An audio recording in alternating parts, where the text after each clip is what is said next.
you, is it? I didn't notice you there. I'll be doing my job, same as ever. Just lay out your arms. Those words were not meant for you. I may be prisoner to you, tarnished lot, but my prayers are mine, and mine alone. Well, I've had my say. I'll be more careful too. I spoke with the girl. She has a gift for spirit tuning, so I told her everything I know. I'm indebted to a spirit tuner I met long ago. It was all I could do to honor her. I'm sorry I doubted you.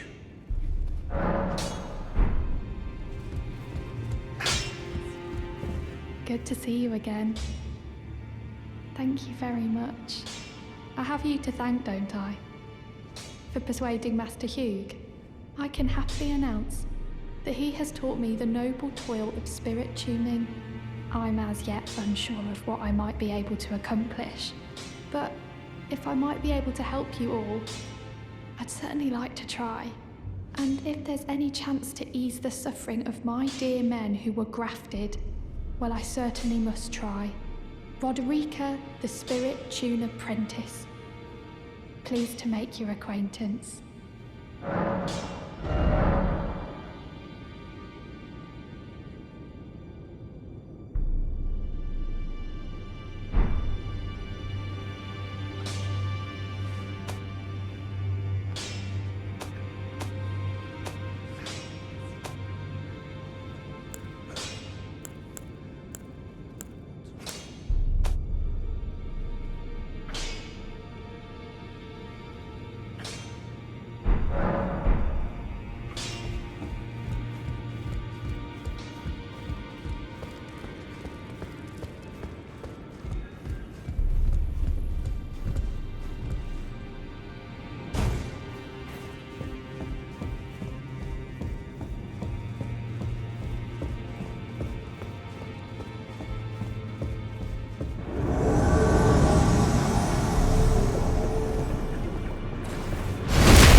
Ah, we meet again after all.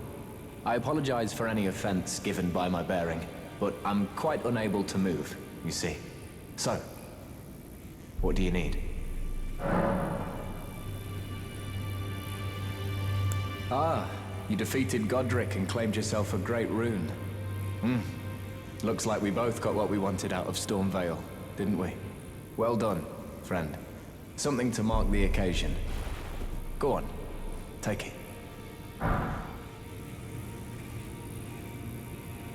As you might have guessed, I still can't move.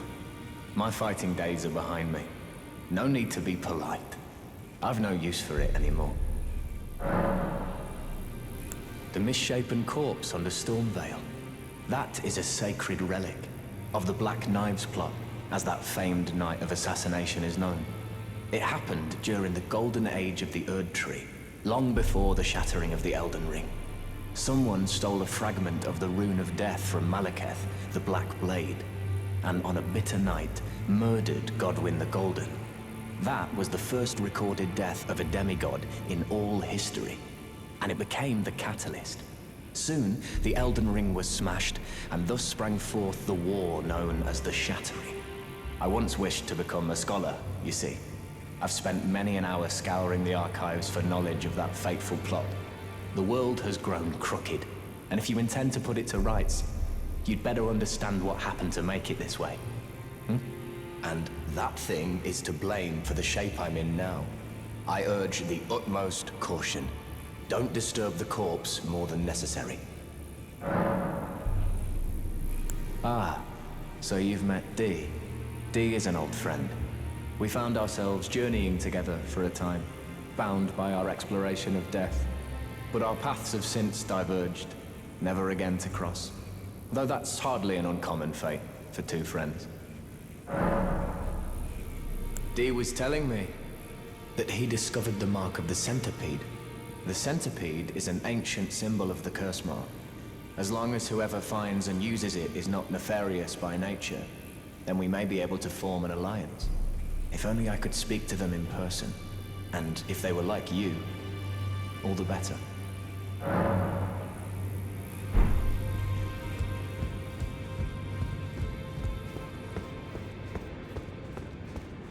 Ah, you appear to be doing well. Very good. Well then, would you like to learn an incantation?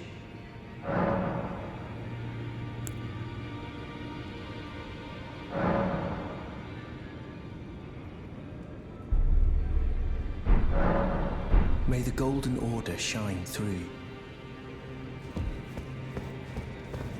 Those who live in death should be left well alone. All the more should you spy a mariner. Well, well. Another fool who won't listen to reason, eh? But with a prowess for weeding deathroot. How would you like to earn the strength of beasts?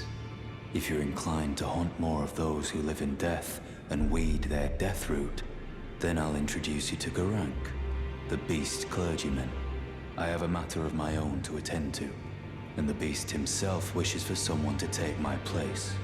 What say you? Very well. Show me your map. I've marked the location for you, of a hidden gateway. It will lead you to Gurranq, the beast clergyman. What is it? Still milling about? The map indicates where the gateway is hidden. It will lead you to Gurranq, the beast clergyman.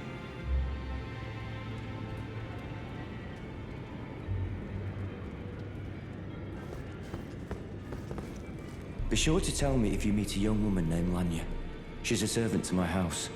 She's been my companion since childhood. I've lost count of the number of times I've had to find her like this. Honestly, she's such a little tomboy.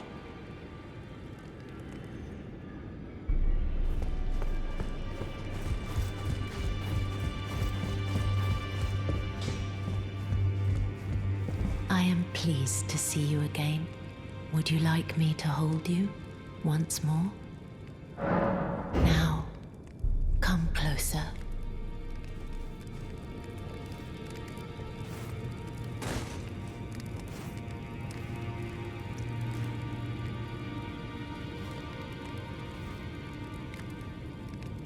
You are so very warm.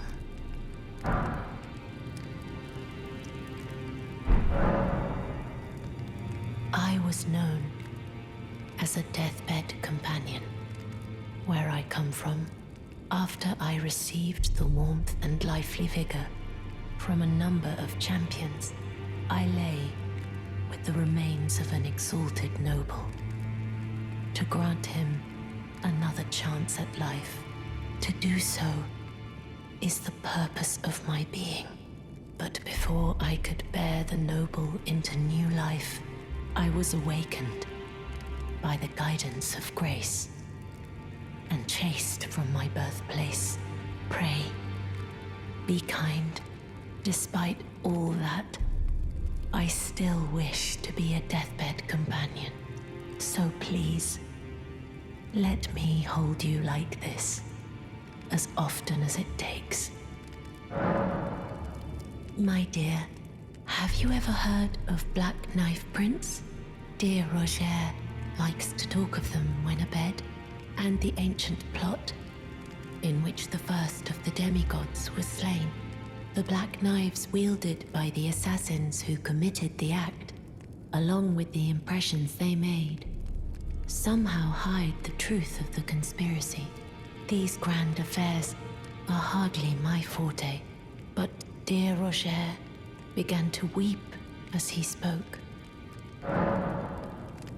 In truth, I've heard tell from someone else about the Black Knife Prince that fascinate dear Roger so.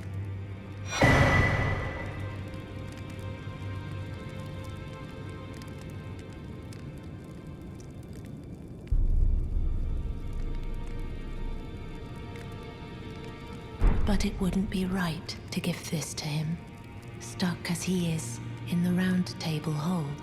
Perhaps you could make use of it?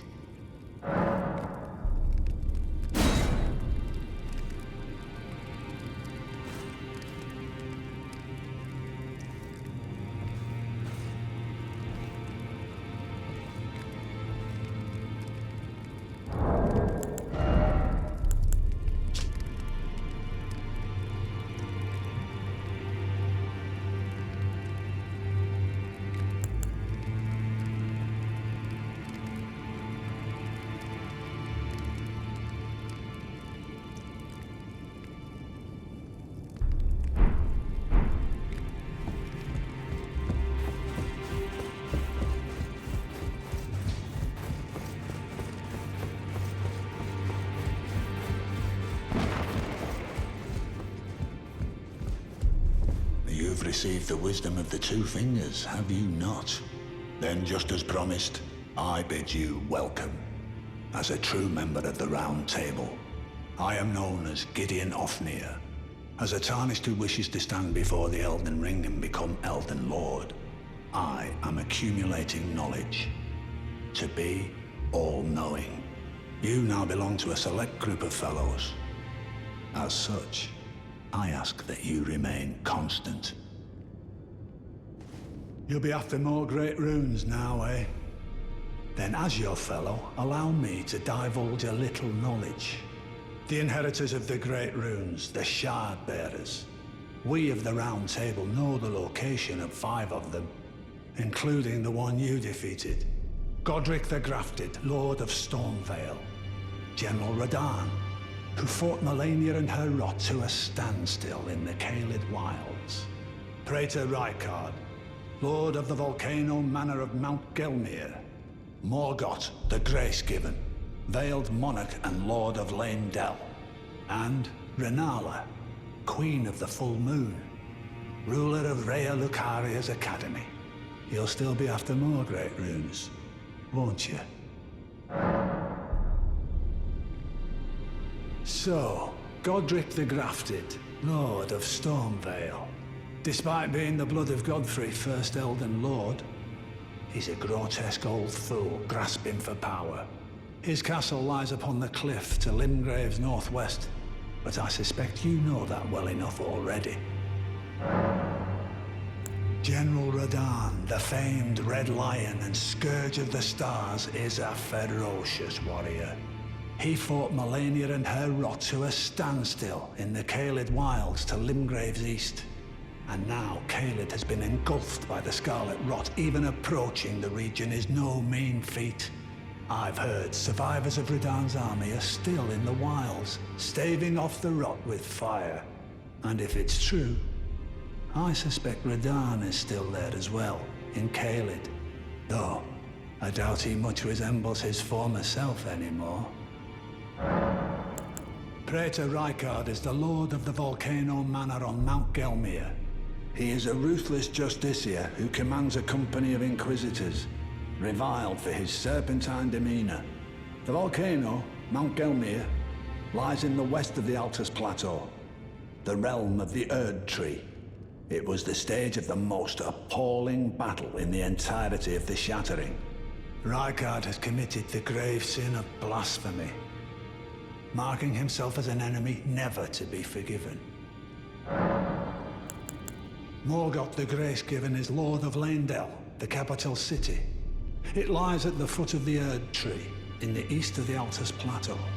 But the Two Fingers forbid us from venturing there, until we've acquired enough great runes to repair the Elden Ring. Set your sights elsewhere for the time being. The Veiled Monarch can wait. The Academy of Rhea Lucaria lies to Limgrave's north, towering over the mist-laden lands of Liurnia. Rennala is queen of the Carian royals, who govern the Academy. But Rennala herself is no demigod. Her beloved Radagon left her to become Queen Marika's second husband, taking the title of King Consort. The Great Rune dwells within the Amber Egg that was Radagon's gift to her. I understand you've been speaking to Nefeli. She's my daughter. I took her in when she lost the guidance of grace.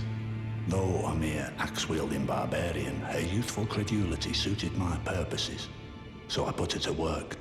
Do not hesitate to employ her. Should her services benefit you, despite her looks, she is more than capable in the press of battle.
decided to bear the torch of my battle hearts.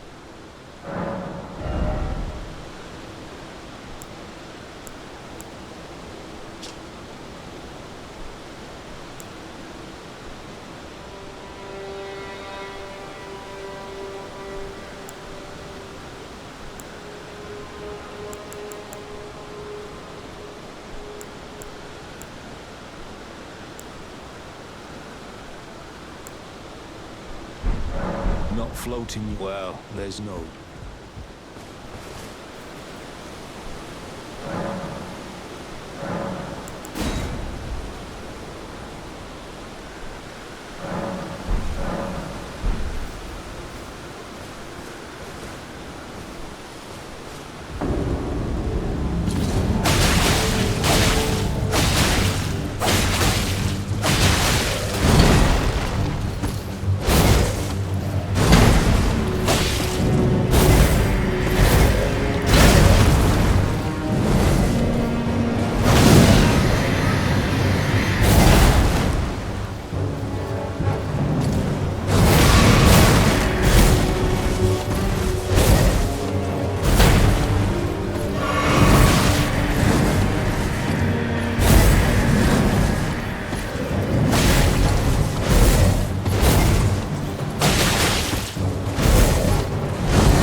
Tarnished, bring more deaths. I shall grant thee eye and claw. Feed me more.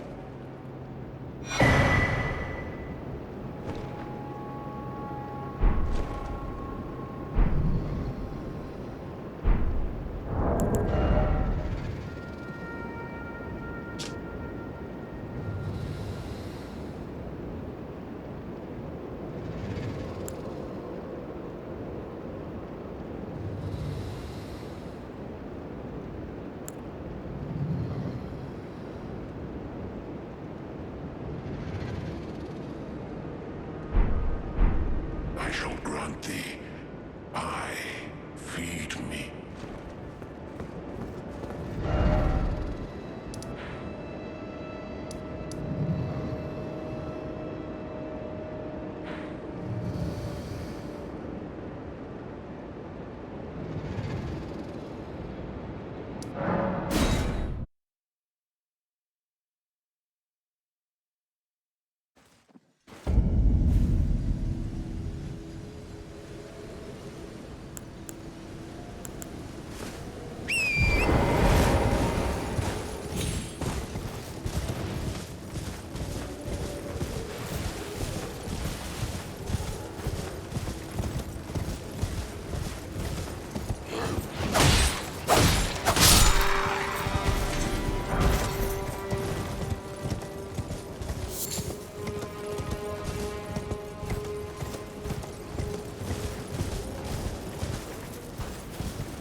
Is somebody there? Might I bend your ear for a moment, please? My name is Irina. I've escaped from Castle Morn, to the south. The servants there have rebelled. I can't be sure what it is. My eyesight's been weak since birth, you see. But I swear I heard frightful howling from all over. My good father secreted me out the castle, but decided himself to stay. He says it's his duty. As commander. I fear for father's life. The servants are full of wrath, filled with hatred for every one of us. They've since come for every one of the companions I escaped with. They haven't spared a soul. I fear it's no different at Castle Morn. Please, I implore you, would you mind taking a letter to my father? At the castle, my soul wishes that he escape, even if his honor should be the price. Please. I just want him to be safe. Thank you. Dearly. Then please, take this. Deliver it to my father, who remains in the castle, if you please. Please, if you wouldn't mind, he can be stubborn. But I'm sure he'll come around.